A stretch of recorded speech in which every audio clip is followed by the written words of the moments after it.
Mga bro, mukhang lumalakas na ang kumpiyansa ng sub sa offer nila para sa Pilipinas.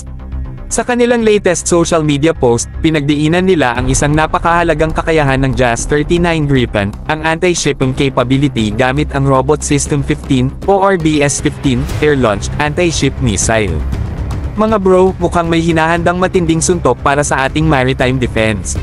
Sa ongoing multi-role fighter acquisition project ng Philippine Air Force, isa ang Gripen sa mga inaasahang frontrunner. At kung titignan ang alok ng sub, hindi lang ito basta pang air combat. Ready na agad ang Gripen para sa maritime strike missions, na malaking bentahe lalo na sa ating West Philippine Sea situation. Ang RBS-15 missile ay hindi lang pang anti-ship. Alam nyo ba mga bro, na kaya rin itong gamitin bilang land attack missile? Ibig sabihin, kung sakali man na kailangan nating ipagtanggol ang Kalayaan Island Group laban sa illegal Chinese installations, may option tayong gumamit ng air-launched precision strikes. Matindi to mga bro. Kumpara sa ibang fighter jets na nangangailangan pa ng modifications para maging compatible sa anti-ship missions, ang Gripen, plug and play na.